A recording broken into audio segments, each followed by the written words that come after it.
Hey everybody, and welcome back. And you're welcome to the weather. Since I last spoke to you, which actually is nearly a week ago, Monday, I think it's President's Day today here in the US, we've sort of had alternating a couple of days of snow, and then we get a warm day with rain, which would make everything mushy. Then immediately that night it would freeze, and then we'd get a couple of days of snow. Then we'd get a warm, well I say warm, sort of 10 degrees above freezing. And rain. I think I mentioned in last week's video that the coming forecast, or the forecast for the next day, was like it was cold enough in the morning, it would be snowing, then it would warm up, start raining, and then it would cool down to ice rain. So, you know, we've got branches thick with ice. God, it's awful out there. So anyway, in fact it's so bad this morning, it's getting on, it's 11:05. I didn't even want to walk down the drive. I mean, the snow was just horizontal. Oh yeah, we've had high winds as well. So anyway, last week my little box of stuff came, and there it is. There's the kickstart stop, that tiny little eared thing, and the bolt that holds it in, with a head with a recess in it for the spring to go in. Oh, and I slipped up there as well. One day I was looking to see about, I was just looking on eBay to see if there was B40 stuff, and I spotted a kickstart spring. I thought, oh, kickstart spring, I need that. So I ordered it, and after I'd ordered it, about 5 minutes later I thought, no, there's a kickstart spring in amongst the stuff I ordered from Peter Quick. So that looks like an NOS one. So anyway, I think everything's here. I did work on this, look, and it clears the footrest. So to start with, we can use that. Alright, got a lot of comments, more than usual, about all sorts of things. So thanks for the comments, I do read them all. As I say, sometimes I forget to answer them, because sometimes I answer them when I see them, not very often, I must admit. I sort of read through and I think, okay, I'll come back and answer them, and then I either forget or I can't find them. So anyway, we still have to make the piece to fill that in. But while you were gone, I set to and did a few things, so I'll show you them, and then we're going to build the primary transmission. We're going to put the I've got the correct oil seal now. I bought 3 of them just in case. So I have the correct oil seal. We can button up that side completely, put the electronic ignition on, time it all up, and then when we come round to this side, that'll hold the main shaft in here, and it'll be a little bit easier to get things off, hopefully without everything falling apart. Because I'm hoping I can just get this off, put the little kickstart thing in, and put it straight back on. But I did have one comment from somebody, I guess with the C15, who said he hated putting these gearboxes together.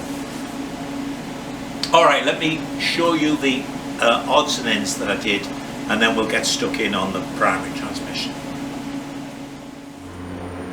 So I put the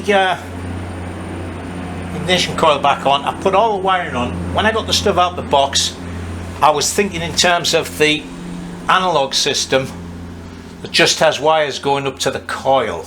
But of course this, I think it's a digital system, this one has a little CDI box. So I suddenly thought, oh shoot, where am I going to mount that? Well, there was a little hole there, which was just nice for me to tap it to quarter 20, whatever it is, 28 for UNC. So I thought that would be fine. It's out of the way there. The tank only comes to here, and all the wires just went nicely. So that was all fitted. What else did I do? Let me take you around the other side. Oh, by the way, I was thinking of something. Let me move you. was thinking about this, and it suddenly struck me, wait a minute, I still look, actually, if anybody knows why this nut's on here, let me know. I suddenly thought to myself, wait a minute, that's the end of the camshaft. If I tighten that nut up, the camshaft's not going to move. So I've got to feel, you see, that thread stops about 1/8 of an inch or so before you get to the shaft of the camshaft, or the part that runs in this bush. And that's where the pin goes. So I'm assuming that goes on like that. And that pin stops you from tightening this up on its washer to such a degree that it won't let the cam turn. But what's the point of that? You know, like the Triumphs are threaded on the end for the pinion to go on the end of the camshaft. But like the later models, just they're drilled for the ignition cam to be bolted onto there. But why on earth is there a nut on the end of the camshaft when, if you didn't realise it and didn't have the pin in, you tightened that up, when you went to start the engine, it wouldn't turn over because the cam would be tight here. Seems a bit redundant to me. I stopped you suddenly there because every now and again, if there's a strong wind, it catches somewhere on the metal roof and makes it vibrate, and it suddenly went brrr. So anyway, the other thing I did was I drilled through here for the wires to come through, and I've got a grommet to go in. Now the grommet that I wanted, the size I wanted, was, the hole was too small to get the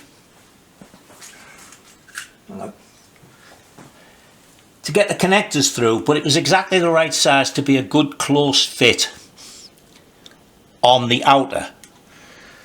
Also, I guess it's because when they moved to putting it out here, this is very thick. So I didn't have a grommet that would open up on either side.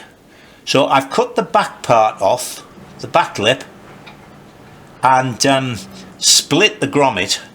So when I've got the wires through, I'll put the grommet around the wires and we'll put it in with some of the gasket cement that hardens up, and then that'll be nice. That'll do that. What else did I do on this side?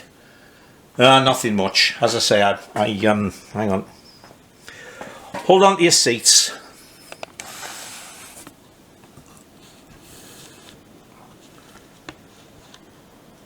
There we go. Whoa! Battery's about to run out as well. I'll have to change over. Let's say I did all the wiring, got it fastened out the way, shortened the HT lead. So basically what I sort of did was I thought, let me work down from the top so that all I've got to do is the transmission. So all the levers are on the handlebars and everything like that. Okay, let's see about putting this clutch on and the ignition.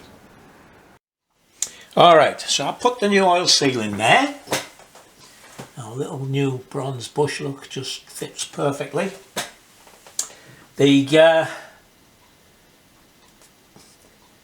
this B40's still trying to bite me.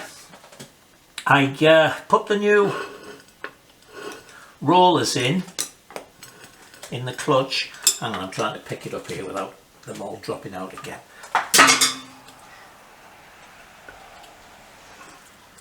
And oh,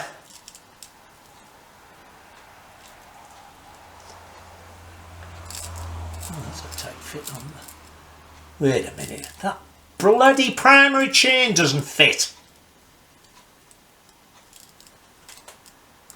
Oh, for God's sakes!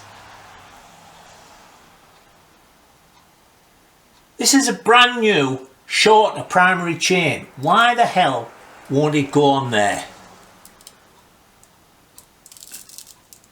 Oh, it does, but it's... yeah, it matches up the teeth. This is a brand new chain. Anyway, what I was going to say is when I put the rollers in here, there was only 24 of them. The little bag that came in had handwritten on the front 24. Well, the BSA takes 25. Drive has 20.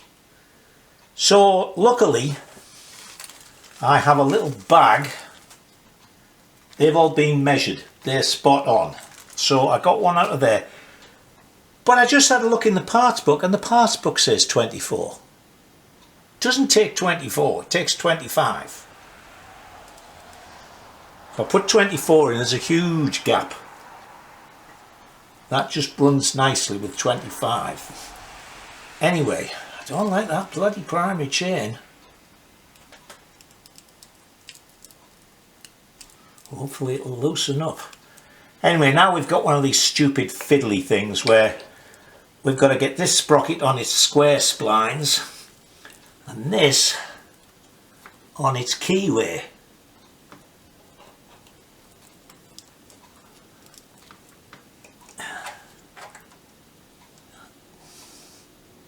Oh, this chain feels short. I mean short.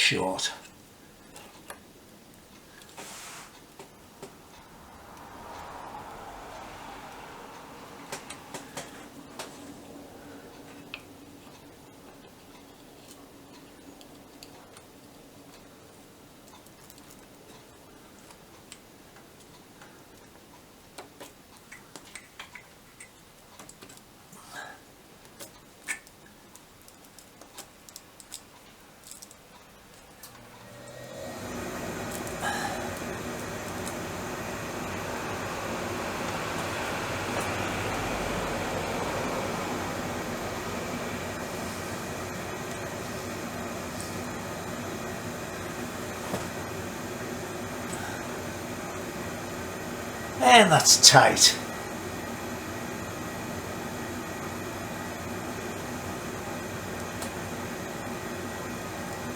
That's really tight.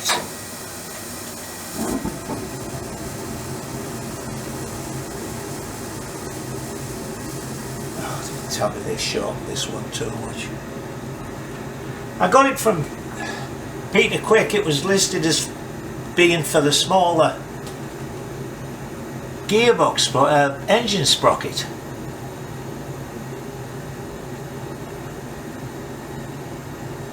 Hang on, let me look into this.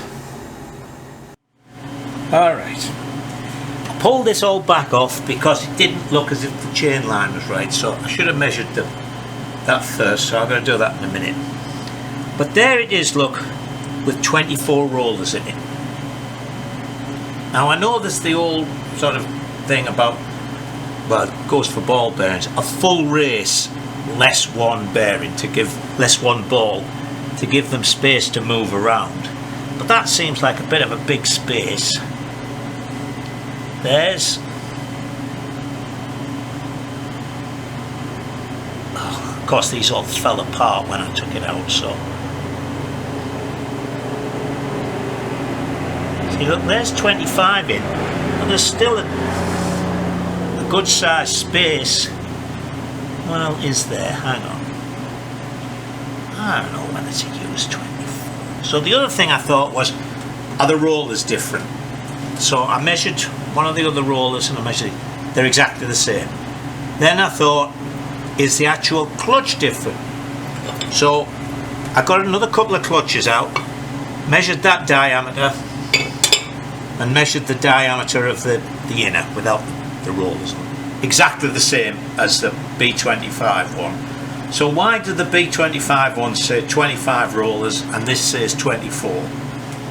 And I have come across printing errors in several of the BSA parts books. So I don't know, I think there should be 25 in there.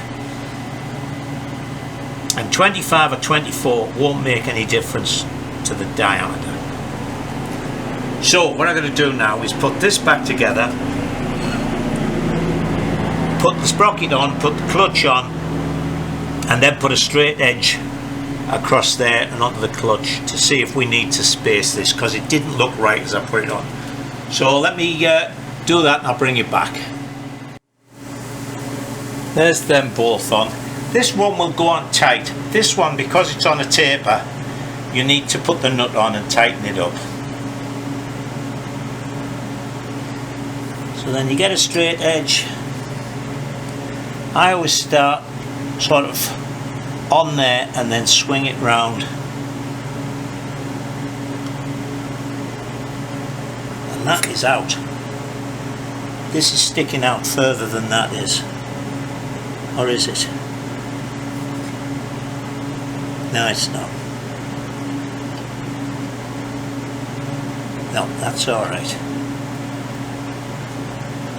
That's touching completely there. Just touching there. Of course that means I've got to use the extractor to get this back off and everything, so alright, let me try and put this back on again, or take it off and put it back on. So I've got it back on. Next thing, there's a big thick washer that goes on there, and it's actually got a bigger hole than the shaft because the nut is shouldered and the nut goes inside, right? So if you think it's the wrong size, it's not. So that goes on there. And next, there's this lock washer. Now on the inside of here, there is a hole for that. So that goes in that hole. And then the nut goes on, and the lock washer's the same as the big washer. The nut goes inside it.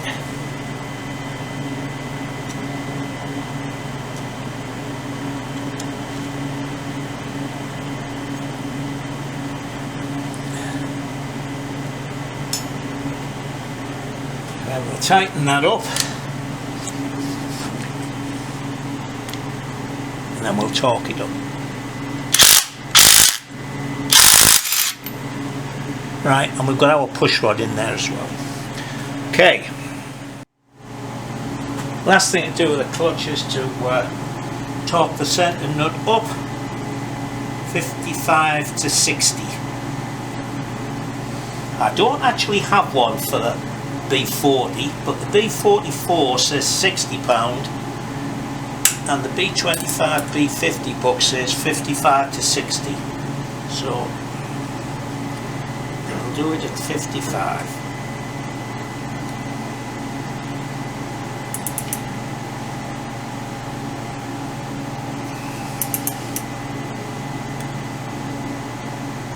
Which is actually a lot. God.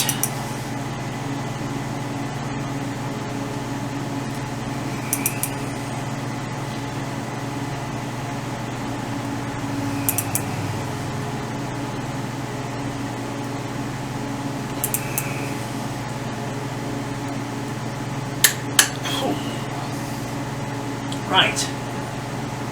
So that's that done. That prattling around is taking up most of the morning. Looking things up, remeasuring things. Actually, this chain has loosened up a little bit, look. It's more or less spot on.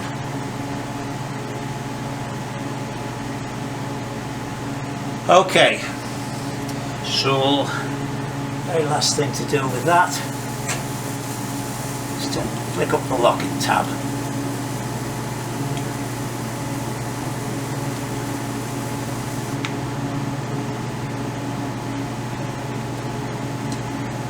Alright,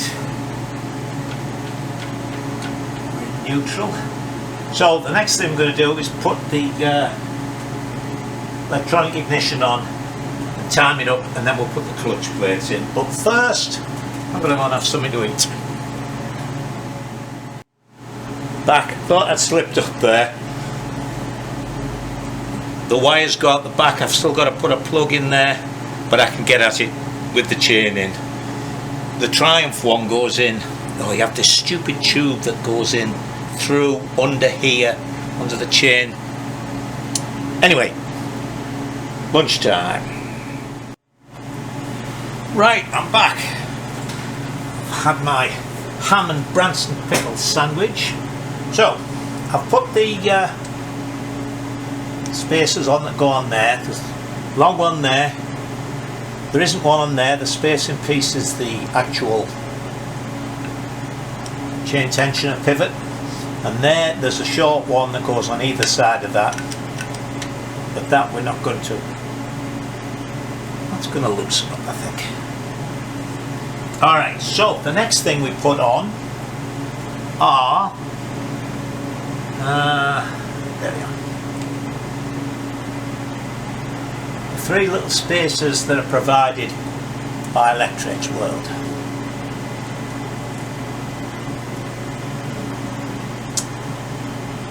Then this goes on.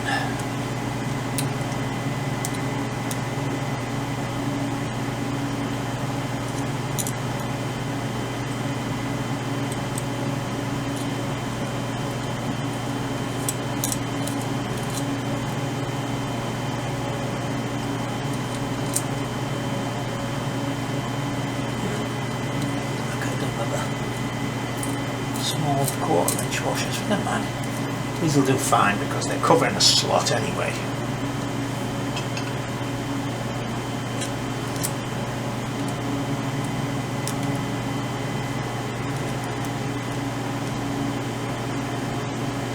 Come on.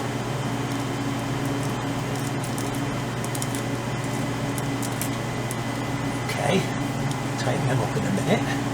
So the next thing is, can you see this bit? Yes. Put our wires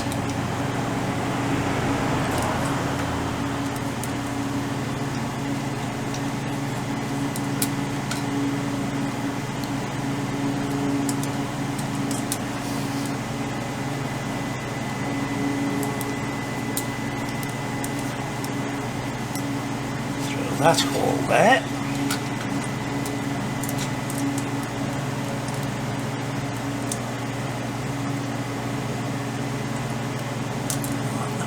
Sure.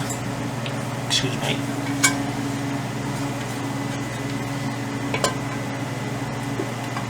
Yep, that clears everything. So they're going to go up there eventually. And as I say, what we do now, how we're doing this, we'll put the gooey stuff on this. It's going to get split, put on there. And that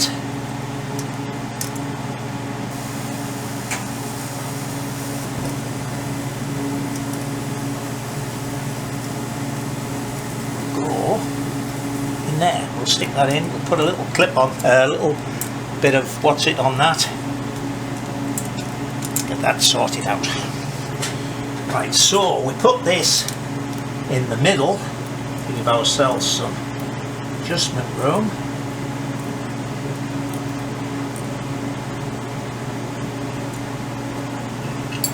Just pinch them up slightly. Now then,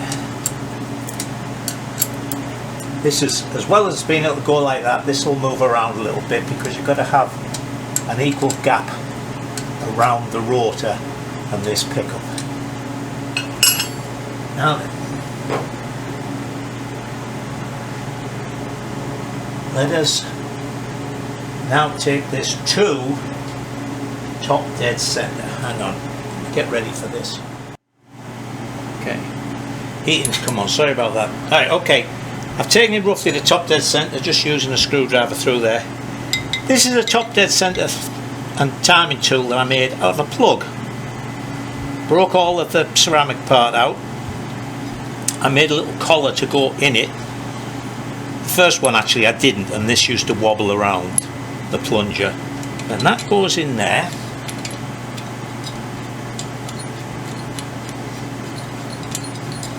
My hand's in the way, but it doesn't matter, I'm only screwing that in.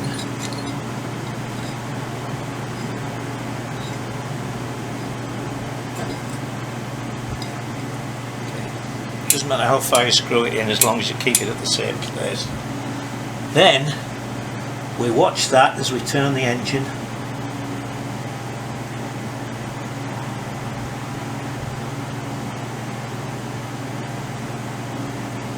There's top dead centre. mark that. See, it has a mark on. Then what we're going to do is we're going to measure up from this the appropriate amount and mark it again. Now for C15B40 the instructions say 6.5 millimeters. So there's 6.5 millimeters up from top dead centre, because we're going to push that back in.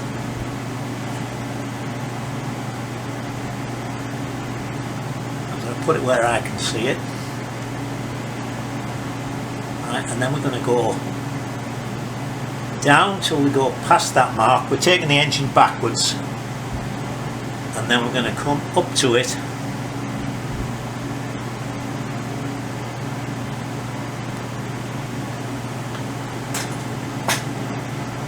I've lost sight of the mark now.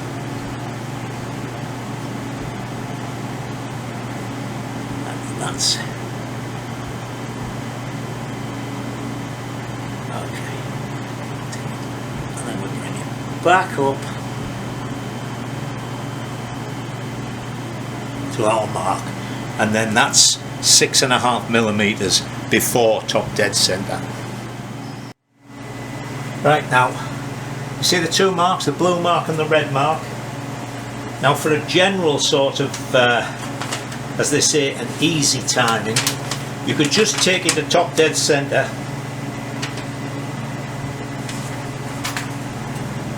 and then mark that against the blue. Or if you take it through the correct advance, because they're different for each of the BSAs, then you put the timing mark against the red. First thing we do is we slip our little tapered collet on. This is what locks it onto the shaft, and this allows them, hang on, yeah. This allows them to make just one size fits all.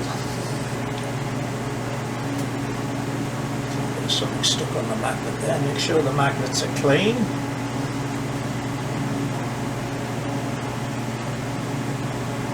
Put that on.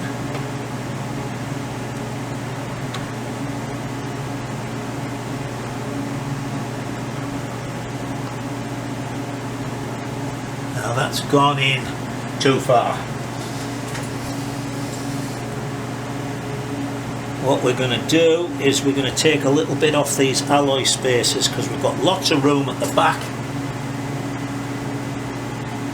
And that actually wants to be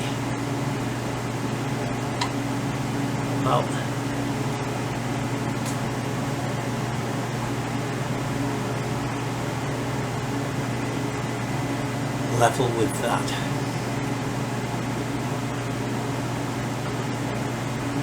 So we don't want to take much off.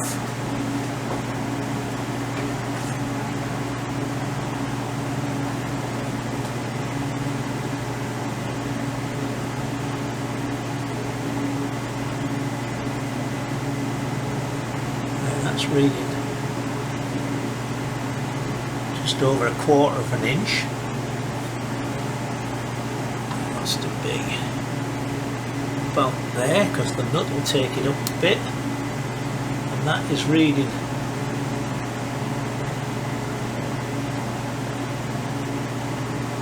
between 5/16 and 3/8. So we want, say, 3/30 seconds. Take about 90 thou off each of those alloy ones. Let me do that. So that is now nicely centered, and I've just been tapping it around.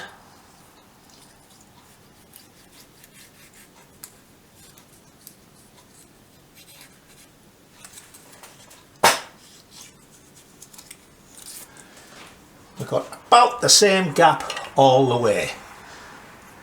So all we've got to do now is tighten this up. So that little spacer goes in there, and then this is another collared nut which goes inside the spacer. The spacer's just to bring it out a little bit.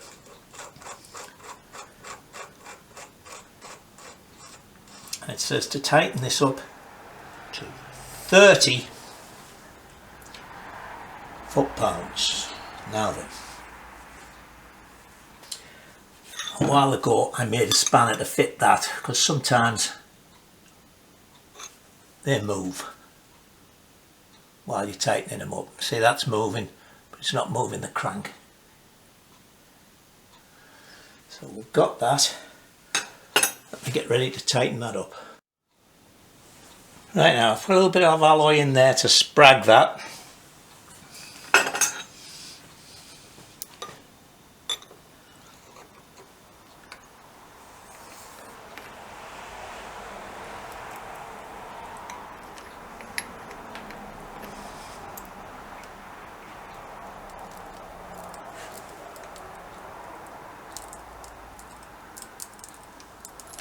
Now this is why, you see, we have the slots, because this is going to change slightly.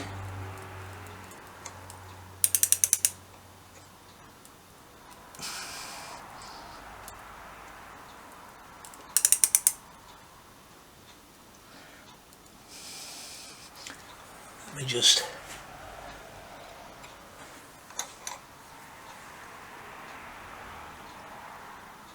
that has actually gone past that. I should let it go around a bit actually.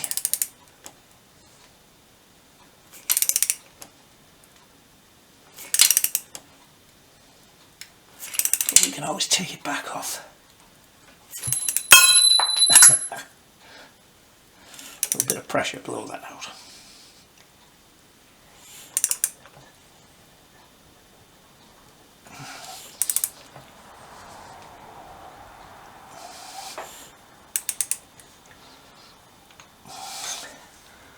Why isn't this thing open? Let's check where we are. This doesn't usually compress up as much as that, I'll tell you.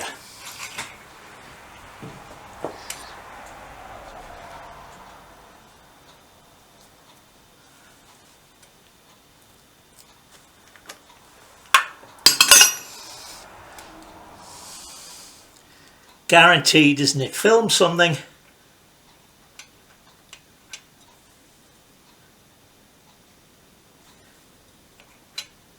Right, that's at the right mark. Oh, see, look, this has moved miles out. I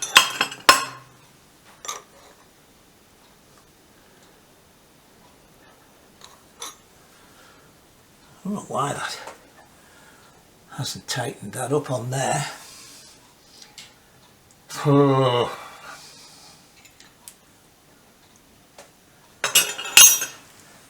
Let's just try letting that move with the crank.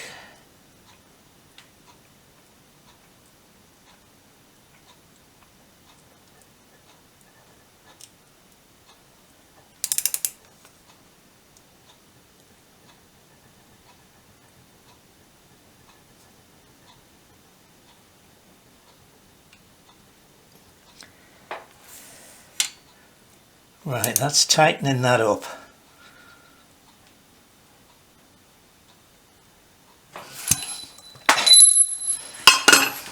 Let's check it again. Am I going to be glad when this bloody thing's finished?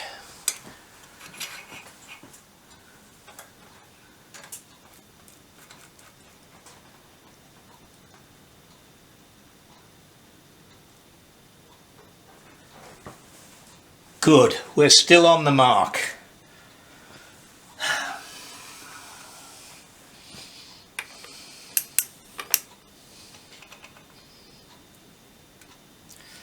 So let's get that.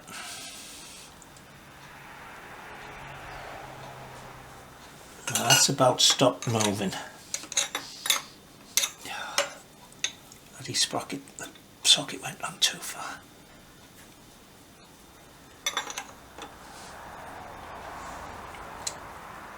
Oh, bugger!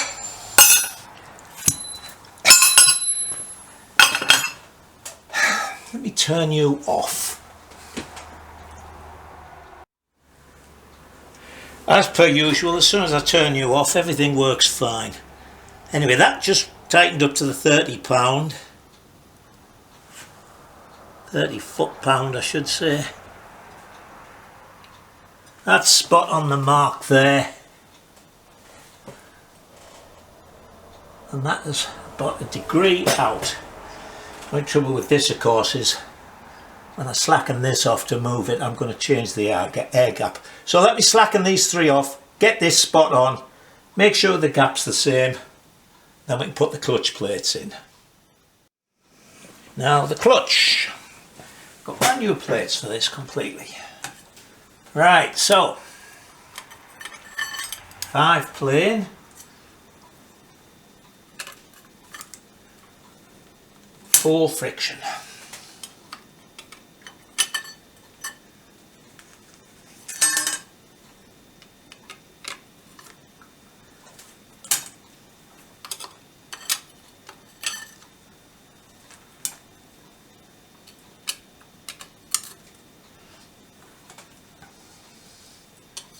Well, this is going to be a tight fit.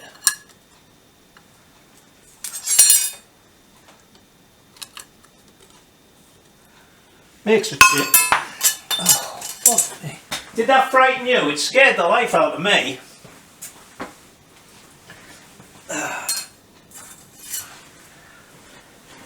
Couldn't land on the blanket, could it? Had to land on the big sheet of alloy I've got here.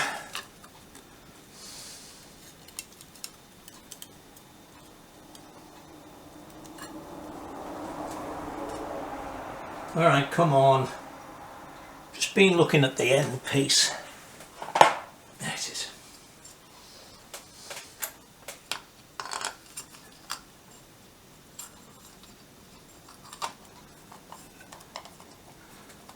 Are you going to stay on there? Because I've got, where are they? I've also got brand new springs. I hope these springs are right. Aftermarket springs are rubbish, they really are. Virtually all the ones I've got.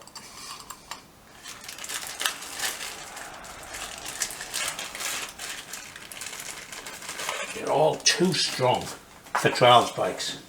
But I've dropped one. Ah, there it is.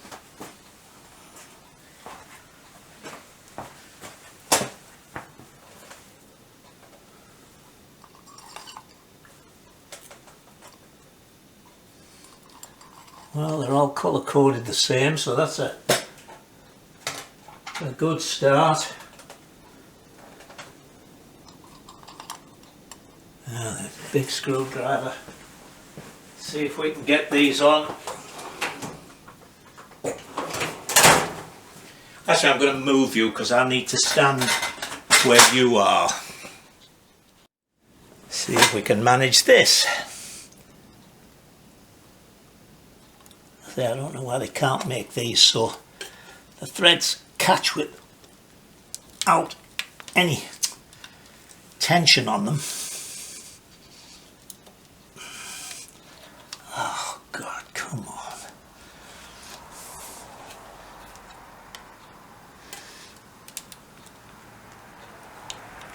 Oh.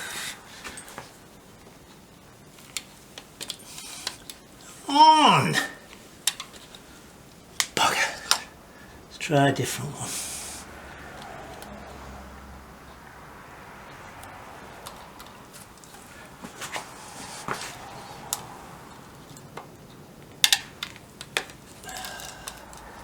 This is such a pathetic idea.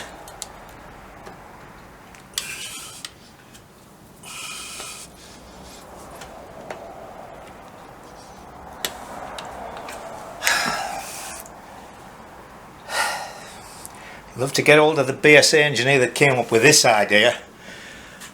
Let me just push at it. Right, I'm putting the old springs back in.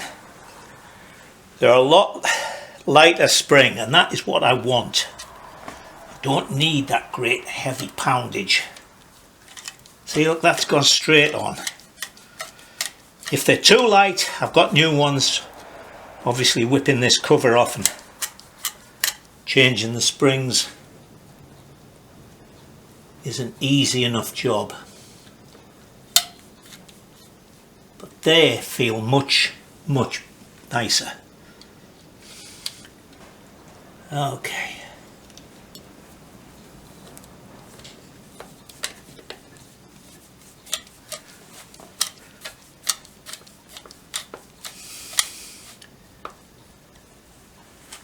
Okie doke. So that's that side done, with the exception of putting the cover on. So we can go around the, I put a little cable tie on there. I have to just put the grommet in with some gasket cement.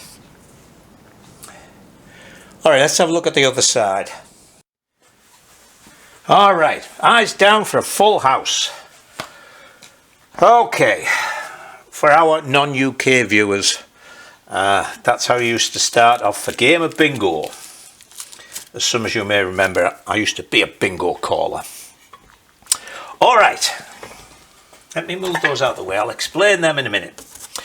So, there's our little doodad that goes in there, but you may notice it's different at each end. So the parts book doesn't show which way it goes in, so I thought, oh wait a minute, let me go and get that on. There's the screw, see, with the recess for the spring to go in.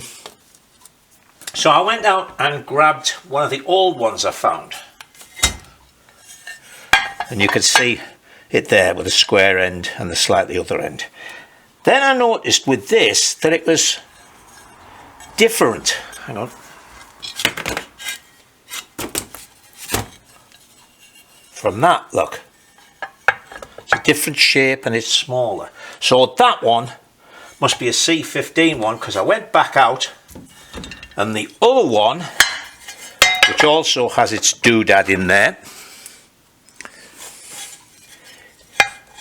is exactly the same. So that one must be a B41. So we can use that to see how that goes in.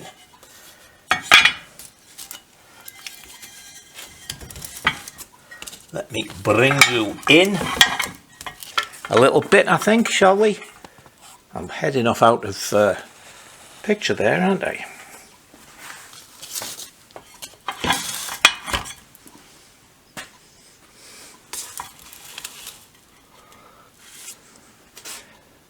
There, you can see there. Okay, so as I say, we've got a square bit and an angled bit, and from that the square bit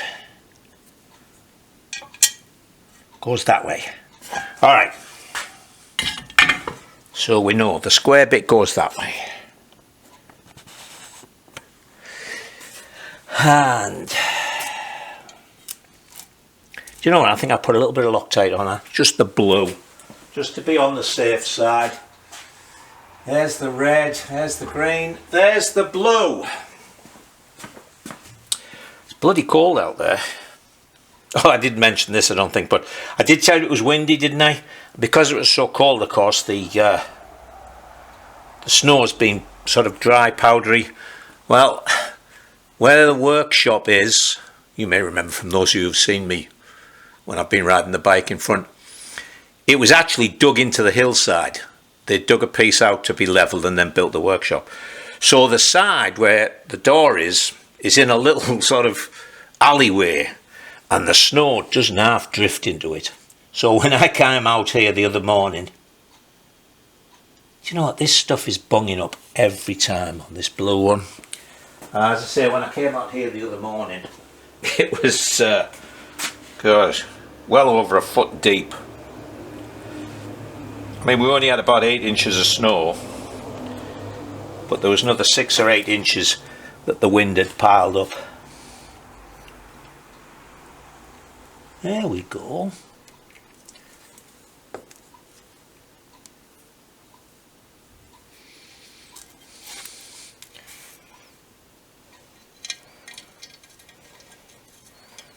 And that screws in there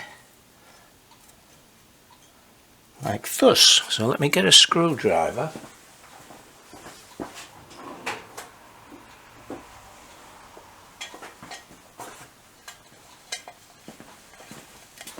And back.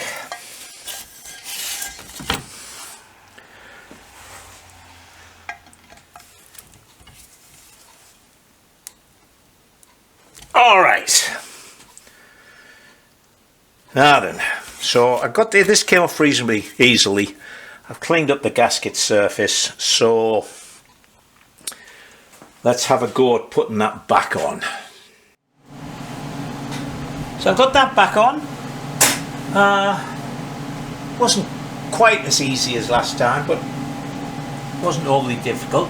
You're wondering what the little arrows are for. It was because there's more holes than screws. So I just marked which holes they went in, and I laid them out because of different lengths. But you may remember a few minutes ago I lost my temper a little bit with the primary chain. Well, it's a good job I wasn't switched on just now. Go to put the kickstart spring on, I suddenly remembered these type don't latch into the kickstart. There's a plate that goes on there which has a hole with flats in, and I don't have the plate.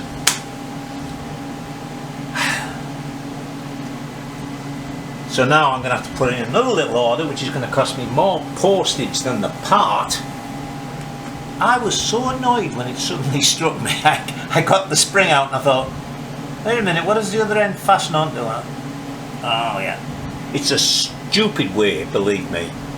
Because these flats wear and the plate itself, well, flats in the plate wear. It's a bugger to put on.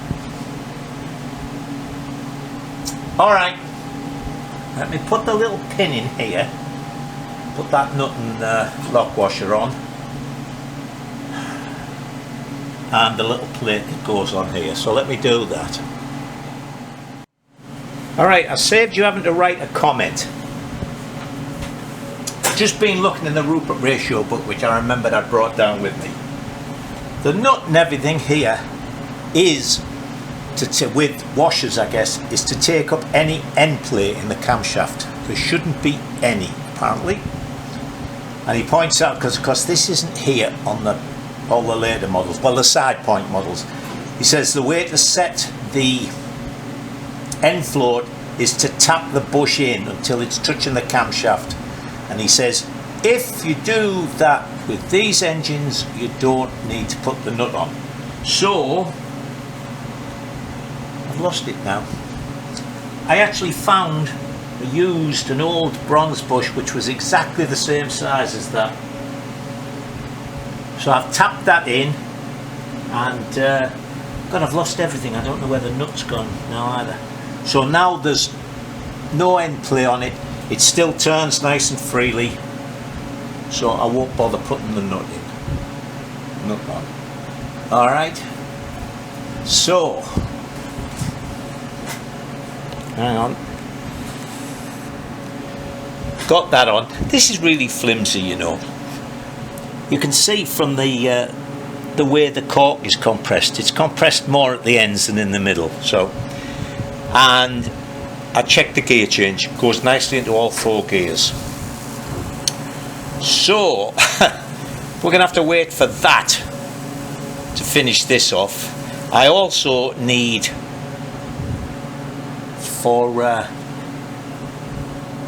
in there, I've put one in but it's too big. I need a ball bearing. You know, we have sort of motor factors called Napa here. Used to be absolutely great. I could get anything there. I went in to get an oil seal from them. They couldn't look it up by its dimensions. They had to know what it was for, which was stupid. So I phoned them up because I used to get odd ball bearings there. Oh, we don't stock them anymore. So I've got to order that piece of black plasticky stuff to make the flap for the rear mudguard. So I'm going to order a couple of bits, and I can order ball. Of course, the thing is, I've got to get like 50, even though it's only $6. But so let's see about putting the tank on and stuff like that, and we can just leave this for now. And I can finish it off. Well, no, I can't finish it off tomorrow. Shit. I can't finish it off completely till that's come. So what we're going to do is we're going to put the outer cover on and everything, put the kickstart on, get it all finished, see if it'll run, and then when that plate comes, we'll finally finish. But I'm not going to do a video just to put that on. Alright, so I've started late again today. I'm getting very lethargic. I'm going to go and have something to eat. Alright, so lunchtime, I ordered the bits I needed.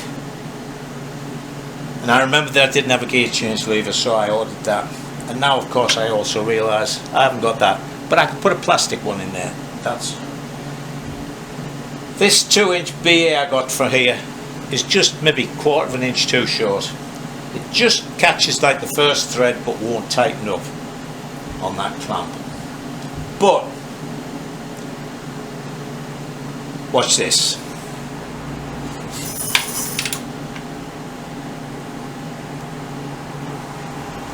Won't move.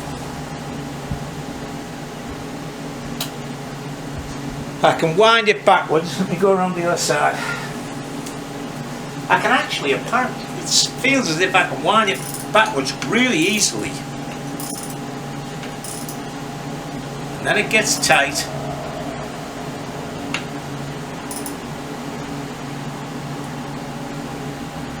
Really tight.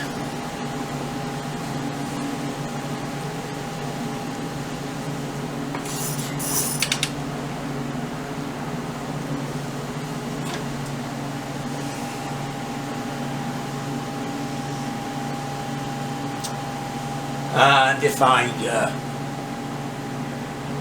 pull the clutch in, it feels as if it's in the gearbox.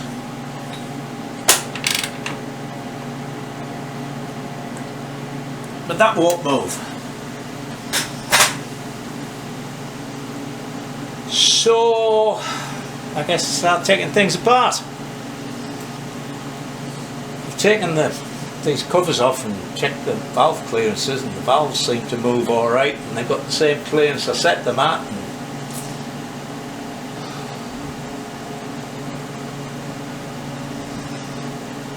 I don't know what it is.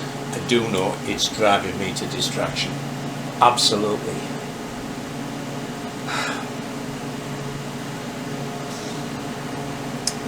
Alright, let me start looking at it. You might even get a part 27 here. Well, I'm putting in a long day today. I slackened all the screws off on that gearbox inner cover and just pulled it out, thinking about the camshaft. Didn't make any difference. So I've pulled all this side off and wondering if it was, you know, I had those 25 instead of 24 rollers and all that. I couldn't see it, but so that turns easily and then boom, stops.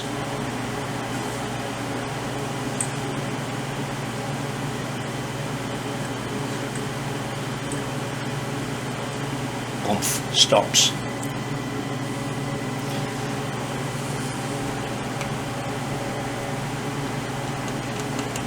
Just put a screwdriver down the plug hole, so that's seems to be almost at the bottom. It's coming up, up, up, up, over top dead center, down, down, down, stuck.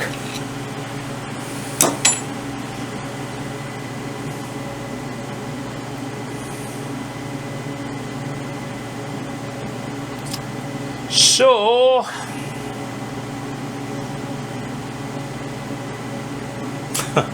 looks to me as if we're going to have to strip this engine completely again. Seems to be something in the crankshaft.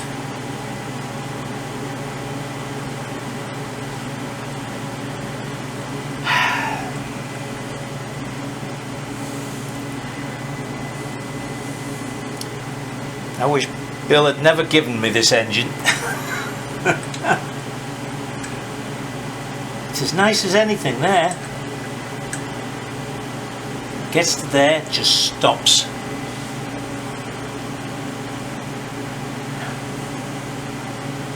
I wondered if it was putting this on here, pulling it into the into this bearing, into this side of the case, whether that was it. I've tried. This is a brass hammer, don't worry.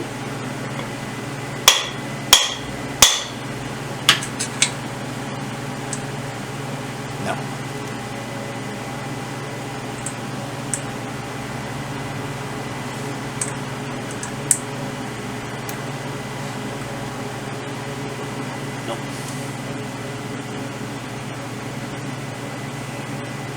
Oh well, it's 5:30 now, and I've definitely had enough for the day. Oh God, this is being very annoying. Alright, see you tomorrow, maybe. Yeah, I'll bring you in tomorrow just to have a look what's what, but this is probably going to be the end of this week's video. Alright, another day. See how annoying this one will be. Okay, this is probably going to be a longish video. First of all, let me answer a comment I had. I had a comment that the pin I put in should have gone on the inside of this inner case. That's the pin I put in. The one you're thinking about is this one that locates the bronze bush, which has moved slightly. Okay, right, so yesterday we showed it wasn't in any of the primary drive or the clutch because we disconnected that from the engine. So what I've done is I thought the only other thing that the crank drives is the valve gear and the oil pump. So I've taken this side off, I've taken the pinion off that drives the camshaft. I've just put a little spacing piece in and a nut so that the worm drive doesn't walk off. Alright, so let's have a look. Now we've got the valve gear disconnected from the crank.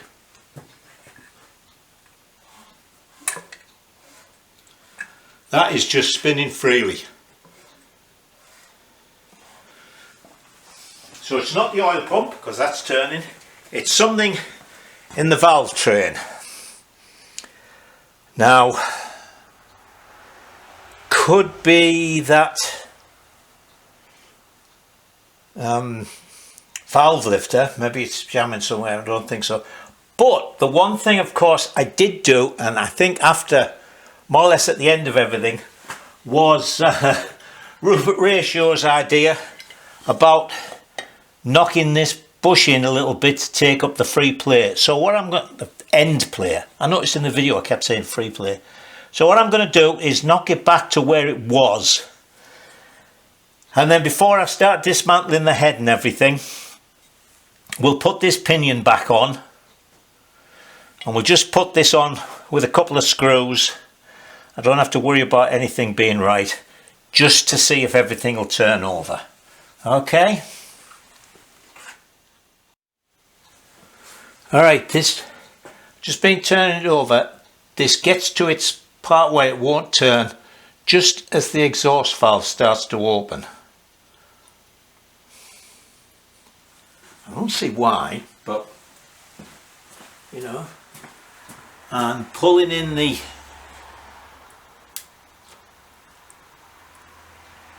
decompressor, which presses onto the arm. I can see the exhaust valve going down, so it's lifting it off its seat.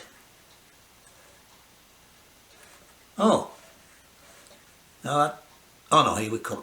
So that's definitely just as it starts to open that.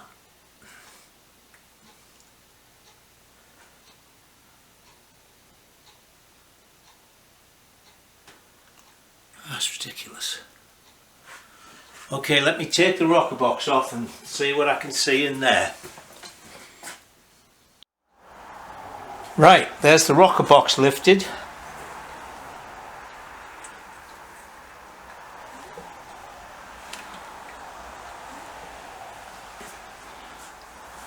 So something is jamming in the rocker box. Let's get it off. So here's the rocker box. Springs at the right end. They move fine. There's the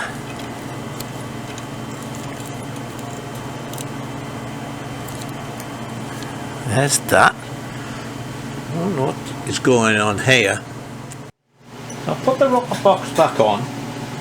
The only difference I've made is, you may remember one push rod and a red top. I've just checked them. They are both the same length. But anyway, I had the red one on the exhaust. I've put it on the inlet.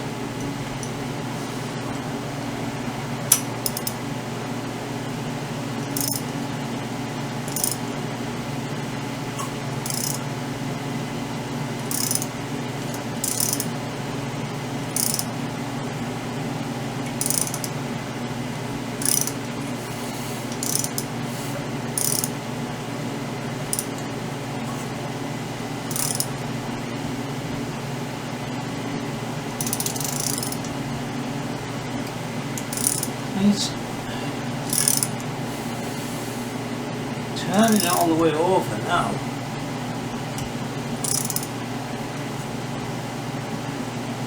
There's a lot more resistance though. Well, maybe not.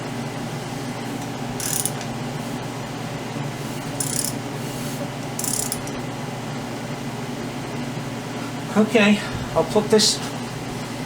Do you remember that thing that happened with the B50? Where suddenly it didn't have compression and then basically I didn't do anything and suddenly it did again. Okay, let me finish bolting all this down properly and I'll put this outer cover on and we'll see what happens then. Right, well, this side's all back on. Check the gears. There's about there's virtually no free play in that, that's good. Okay, and I've already checked this, just so you wouldn't hear me have a nervous breakdown.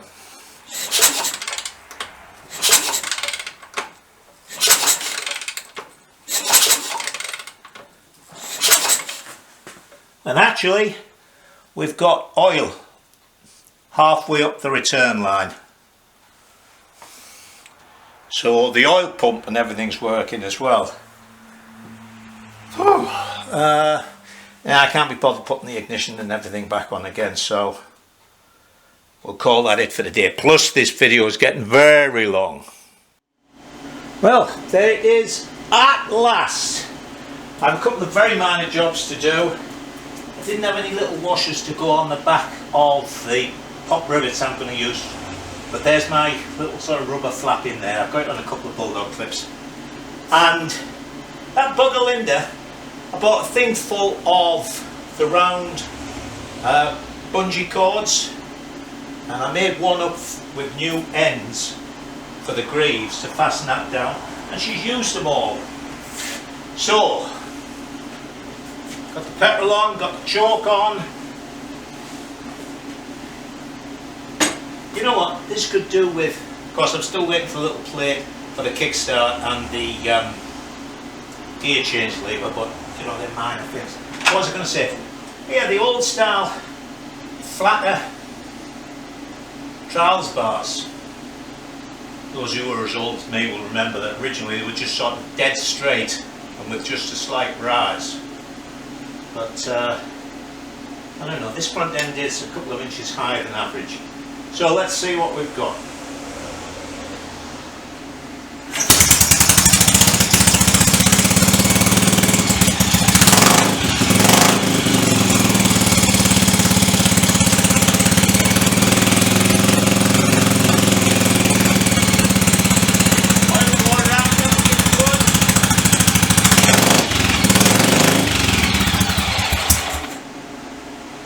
Well, I think we can call that a success.